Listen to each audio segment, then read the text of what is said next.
ಬುಧವಾರ ಸಿಎಂ ಆಗಿ ಡಿಕೆ ಶಿವಕುಮಾರ್ ಅವರು ಪ್ರಮಾಣ ವಚನ ಸ್ವೀಕಾರ ಮಾಡಲಿದ್ದಾರೆ. ಸಿದ್ದರಾಮಯ್ಯ ಡಿಕೆ ಶಿವಕುಮಾರ್ ಅವರನ್ನ ಹಾಡಿ ಹೊಗಳಿದಂತ ಶಾಸಕ ಬಣಕಾರ್ ಪಕ್ಷಕ್ಕೆ ಕರೆತಂದು ಗೆಲ್ಲಿಸಿದ್ದ ನಾಯಕನಿಗೆ ಬಣಕಾರ್ ಅಭಿನಂದನೆ ಸಲ್ಲಿಸಿದ್ದಾರೆ.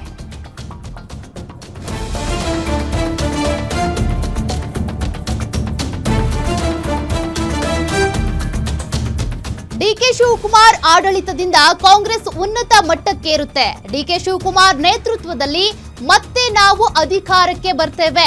ಸಿದ್ದರಾಮಯ್ಯ ಮಾದರಿ ರಾಜಕಾರಣಿ, ಅವರ ನಡೆ ಅಪರೂಪ. ಇದೇ ವೇಳೆ ಬಿಸಿ ಪಾಟೀಲ್ ವಿರುದ್ಧ ಬಣಕಾರ್ ಕಿಡಿಕಾರಿದ್ದಾರೆ. ಡಿಕೆ ಶಿವಕುಮಾರ್ ನೇತೃತ್ವದಲ್ಲಿ ನಾವು ಮತ್ತೆ ಅಧಿಕಾರಕ್ಕೆ ಬರ್ತೀವಿ ಅನ್ನುವಂತ ವಿಶ್ವಾಸದ ಮಾತುಗಳನ್ನಾಡಿದ್ದಾರೆ.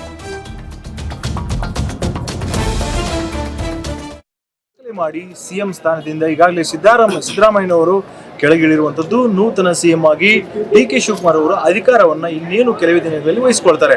ಈ ಬಗ್ಗೆ ಮಾತನಾಡೋದಕ್ಕೆ ನಮ್ಮ ಜೊತೆಗೆ ಹಿರೇಕೆರೂರು ಶಾಸಕರಾಗಿರ್ತಕ್ಕಂಥ UB ಬಣಕಾರ್ ಇದ್ದಾರೆ. ನಾನು ಮಾತಾಡ್ತಾ ಹೋಗ್ತೀನಿ. ಕಾರಣ ಏನು ಅಂತಂದ್ರೆ, ಅವರು ಬಿಜೆಪಿಯಿಂದ ಕಾಂಗ್ರೆಸ್ಸಿಗೆ ಬಂದು ಈಗ ಗೆದ್ದು ಬೀಗಿರುವಂತದ್ದು. ನಾನು ಕೇಳ್ತಾ ಹೋಗ್ತೀನಿ. ಸರ್, ಇವಾಗ ನೀವು ಮೊದಲು ಬಿಜೆಪಿಯಲ್ಲಿ ಇದ್ರಿ, ಕಾಂಗ್ರೆಸ್ಸಿಗೆ ಬಂದ್ರಿ, ನಿಮ್ಮನ್ನು ತೆಗೆದುಕೊಂಡು ಬಂದು ಅಧ್ಯಕ್ಷರು ನಿಮ್ಮನ್ನು ತೆಗೆದುಕೊಂಡು ಬಂದ್ರು ಡಿಕೆ ಶಿವಕುಮಾರ್ ಅವರು. ಈಗ ಅವರೇ ಸಿಎಂ ಆಗ್ತಾ ಇದ್ದಾರೆ. ಸರ್, ಏನು ಹೇಳ್ತಾರೆ?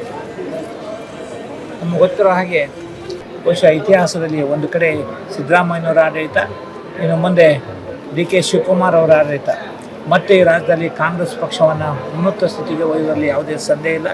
ಕರ್ನಾಟಕದಲ್ಲಿ ಕಾಂಗ್ರೆಸ್ ಸರ್ಕಾರ ಮತ್ತೆ ಅಧಿಕಾರಕ್ಕೆ ಬರಲಿದೆ. ಸರ್, ಇವಾಗ ರಾಜಕೀಯಕ್ಕೋಸ್ಕರ ಯಾವ ಸಮಯದಲ್ಲಿ ಯಾರನ್ನ ಹೊಗಳ್ತಾರೆ, ಯಾರನ್ನ ತೆಗಳ್ತಾರೆ ಅನ್ನೋದು ಗೊತ್ತಾಗೋದಿಲ್ಲ. ಸೊ ಈಗಾಗಲೇ BC ಪಾಟೀಲ್ರು ಒಂದು ಬೈದವರು ಇಂದು ಏನಂತಂದ್ರೆ ಮೊನ್ನೆ ದಿವಸ ಅವ್ರನ್ನ ತುಂಬ ಹಾಡಿ ಹೊಗಳಿದ್ದಾರೆ. ಈ ಬಗ್ಗೆ ಸೋಷಿಯಲ್ ಮೀಡಿಯಾದಲ್ಲಿ ಬಹಳ ಚರ್ಚೆ ಆಗ್ತಾ ಇದೆ. ಸರ್, ಈ ಒಂದು ಏನು ಪರ್ಸನಾಲಿಟಿಗೆ, ಈ ಒಂದು ವ್ಯಕ್ತಿತ್ವಕ್ಕೆ ಏನು ಹೇಳ್ತೀರಿ ಸರ್? ನೋಡಿ, ಕೆಲವರು ಸ್ವಭಾವವನ್ನು ನಾವು ಅರಿಯಲಿಕ್ಕೆ ಸಾಧ್ಯನೇ ಇಲ್ಲ. ನಾನು ಮುಂಚೆ ಅವ್ರಿಗೆ ಧನ್ಯವಾದವನ್ನು ಸಲ್ಲಿಸ್ತೇನೆ. ಯಾಕಂದ್ರೆ ಅವ್ರು BJP ಬಂದರು ಅಂತ ನನಗೆ ಕಾಂಗ್ರೆಸ್ಗೆ ಬರೋಕ್ಕೆ ಅವಕಾಶ ಆಯಿತು. ಅವರು ಕಾಂಗ್ರೆಸ್ನಾಗ ಇದ್ದಿದ್ರೆ ನಾನು ಎಂದೂ ಕಾಂಗ್ರೆಸ್ಗೆ ಬರೋಂಥ ಅವಕಾಶ ನನಗೆ ಸಿಗ್ತಾ ಇರಲಿಲ್ಲ. ಮೊಟ್ಟ ಮೊದಲು ಉಪಕಾರ ಅವರು ನನಗೆ ಮಾಡಿದ್ದು ಭಾರಿ ಒಳ್ಳೆಯ ಕೆಲಸವನ್ನು ಇವತ್ತು ಅವ್ರು ನನಗೆ ಮಾಡಿಕೊಟ್ಟಿದ್ದಾರೆ. ಅದಕ್ಕೆ ಅವ್ರಿಗೆ ಧನ್ಯವಾದ ಅನಿಸುತ್ತೀನಿ. ಈ ಟೀಕೆಗಳು ಅವ್ರ ಜೀವನದಲ್ಲಿ ಹಾಸ್ವಕ್ಕಾಗಿ ಬೆಳೆದು ಬಂದ್ಬಿಟ್ಟಾವು. ಟೀಕೆ ರಹಿತವಾಗಿ ಅವ್ರು ಇರ್ಲಿಕ್ಕೆ ಸಾಧ್ಯನೇ ಇಲ್ಲ. ಈಗ ಅದು ಕಾಂಗ್ರೆಸ್ ಪಕ್ಷದ ವ್ಯವಹಾರ.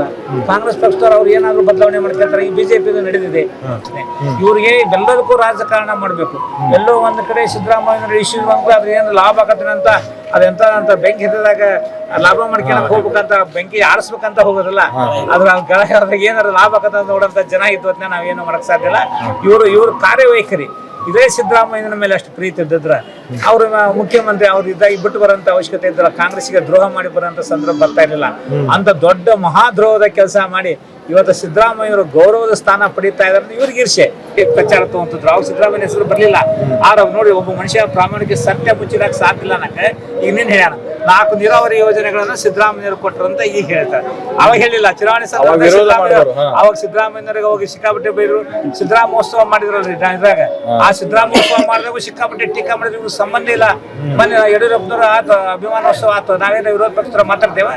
ಅವ್ರು ಅಭಿಮಾನಿಗಳ ಅವ್ರು ಮಾಡ್ಕೊಂತಾರ. ಸಿದ್ದರಾಮೋತ್ಸವ ಮಾಡಬೇಕಾದ್ರು ಬೈದವ್ರಿ ಇವರು. ಅಂದ್ರೆ ಈ ಮನುಷ್ಯ ಯಾವ ಹೊತ್ತಿನಾಗ ಏನ್ ಟೀಕೆ ಮಾಡಿ ನೆನಪೇ ಇರೋದಿಲ್ಲ. Thank you. ಇದಿಷ್ಟು ಶಾಸಕ UB ಬಣಕಾರರ ಮಾತಾಗಿರುವಂಥದ್ದು. ಡಿಕೆ ಶಿವಕುಮಾರ್ ಅವರನ್ನು ಮತ್ತು ಸಿದ್ದರಾಮಯ್ಯನವರನ್ನ ನೆನೆಯುವ ಮೂಲಕ ಅವರ ಅಭಿವೃದ್ಧಿ ಕೆಲಸಗಳನ್ನ ಹಾಡಿ ಹೊಗಳಿರುವಂಥದ್ದು. ಜೊತೆಗೆ ಏನಂತಂದ್ರೆ, ಈ ಒಂದು ವಿಷಯವನ್ನ ರಾಜಕೀಯವಾಗಿ ಲಾಭವನ್ನ ತೆಗೆದುಕೊಳ್ಳುವಂತಹ ಏನು ವಿರೋಧ ಪಕ್ಷದವರಿಗೂ ಕೂಡ TV ಮೂಲಕ ತಿರುಗೇಟನ್ನು ಕೊಟ್ಟಿರುವಂಥದ್ದು. ಹಾವೇರಿಯಿಂದ ರಮೇಶ್ ಬಸಪ್ಪ, ಉಣಿಸಿಮರದ ಗ್ಯಾರಂಟಿ ನ್ಯೂಸ್.